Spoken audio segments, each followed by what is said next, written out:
This is the day of Pentecost. After 14 plus weeks, we're finally through the Lent, Easter, Pentecost cycle. And today is the day we celebrate the birth of the church. It's so joyous. There's so much energy around there. When we were looking at the scripture in Acts, we see a lot of prophecy coming through. Men and women will have visions, they'll dream dreams, they'll do incredible things, slave and free. They'll all hear the message. People in every language will understand what is going on. It's not just kept for the disciples anymore, those who were the followers of Jesus. It's for everybody. All the nations were gathered, we hear the scripture say. Now, we realize it's all the nations that they were familiar with, not all the nations in the world, but still, that represents everybody on earth being given this incredible message from the Spirit blowing through. And the Spirit in Hebrew was known as Ruach, the breath of God, blowing through. In Greek, it was pneuma. In Latin, it's spiritus. People had a language for it. They had an understanding of it. This made sense. This sense of joy. It was to the point where people felt like they were ready to explode. And if you've ever had that experience of spiritual joy or joy of any kind, and you feel like you're ready to explode, you know what it is that was going on that morning. Pentecost is actually a word that comes to us through the Greek Hebrews of the time that Jesus and the disciples were living, and later when the Gospels were being written. Every year I do a little more reading about it, and I'm always curious about the Hebrew traditions that have backed up and supported the Christian tradition. So I was reading about the Hebrew Pentecost because they did have one. And the Hebrew Pentecost is known as Shavuot more widely. It was the final harvest of the season. They were harvesting wheat. And like Passover, it was a festival where everybody was expected to come to the temple to offer the first products of their field. So the first breads they made, the first ale they made, the first whatever they had, maybe even the grain themselves, was to be offered at the temple. So everybody from all over was to come and celebrate, much like they had just 50 days before. That's what the 50 days meant. It was the second day of Passover, count 50, and then that was the day. In fact, the Sadducees standardized it after a while and had it always on the Sunday. And the reason was because Sabbath was on Saturday. So by having Shavuot celebrated the day after, it elongated the celebration, the time when families could just kind of relax and be together, where there was no work expected. So there was celebration, there was joy, there was families reuniting, there was friends getting together, there was people there in the temple for the very first time in their lives, and of course people there who were the very last time in their lives. It was a joyous, wonderful time. It was also a time when they worshipped using the Book of Ruth, because one of the other parts of Shavuot is it wasn't just about harvest. It was the time when they recognized the giving of the Ten Commandments. The belief is, with Passover, of course, the Hebrews left Egypt. 50 days later, they're at Mount Sinai, where Moses gave the temples with the tablets rather, with the Ten Commandments to the people. It's their birthday. It's considered by Judaism to be their birthday. So not only is Pentecost the birth of Christianity, but it's also the birth of Judaism. And we celebrate this down the thousands of years that we've existed. On top of that, as if that's not enough symbolism, this is also when the Book of Ruth was was read in worship. And the Book of Ruth is really kind of powerful because it was written at a time when the Hebrews were returning from the Babylonian exile, courtesy of the Persians freeing them. And Ezra and Nehemiah had been writing, and you can look up these books in the Bible. They, at the very end of both of their books, they have a list of all names of Hebrew men who had foreigners for wives. And they're told, we have to have racial purity. We have to send away the foreigners. We can only be Hebrew. We can't have anybody else. So send away your wives, send away your children, send away anybody related to that. Now, the Hebrews have been in Babylon for well over 100 years at this point in time. So there was a lot of intermingling, and there was a lot of sadness. Now, there's no historic document that it actually happened, but in the midst of that, the Book of Ruth was composed and written, and it talks about a foreigner who accepted the traditions of her mother-in-law Naomi and her former husband, and came to the land of the Hebrews, lived there, and ultimately would be the grandmother, great grandmother rather, of King David, the greatest king, the king associated with the Messiah, that whoever was in David's line would be the Messiah, and that's who they had been waiting for, who the Christians believed Jesus was.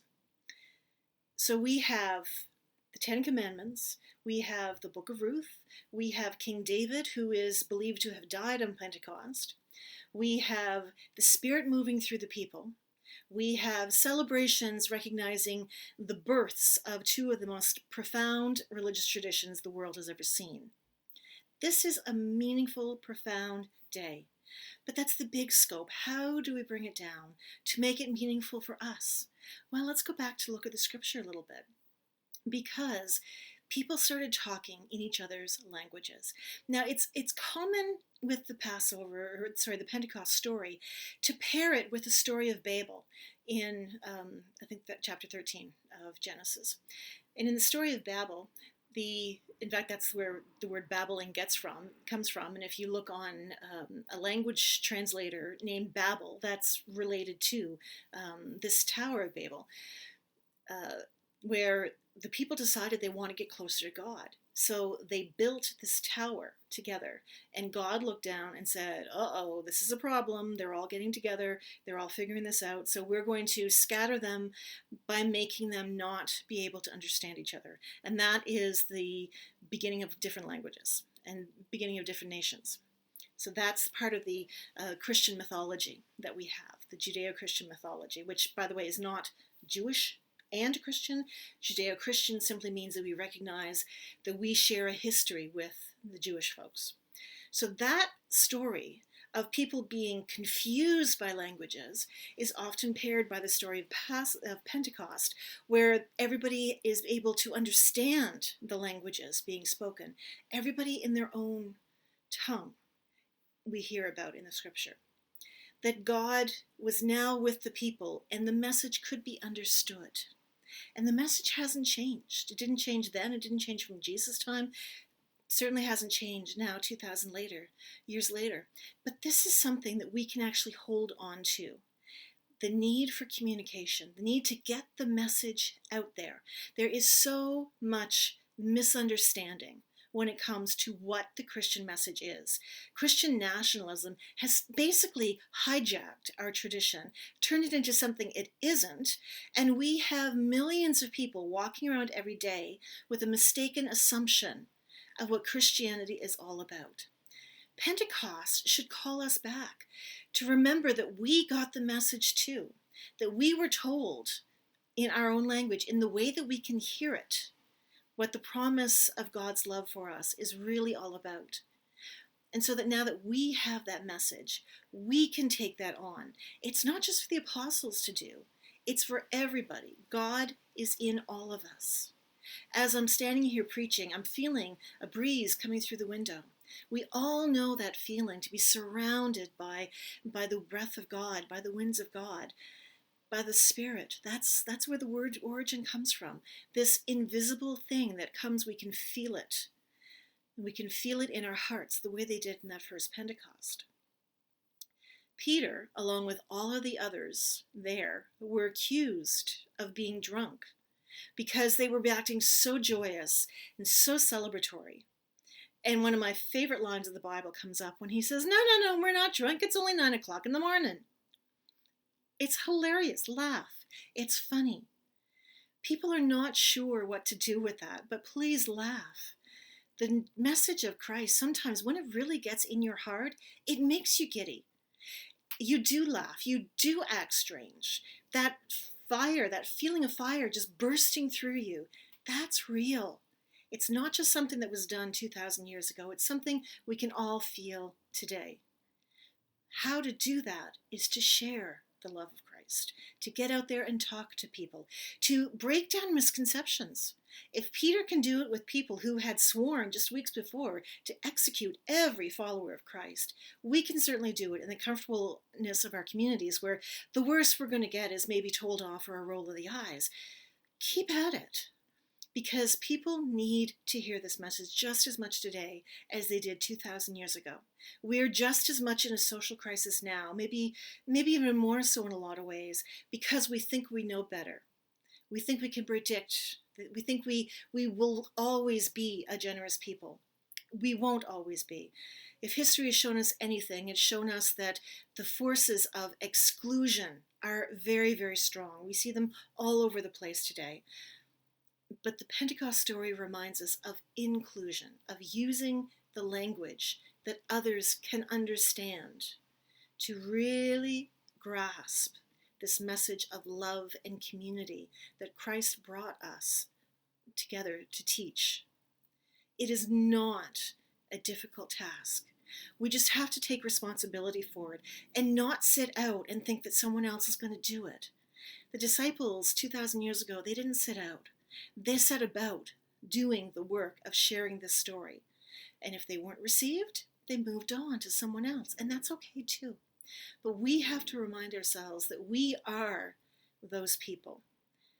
They're not just historical stories that we hear. They're not just spiritual stories that we can think are really great, but move on to do something else.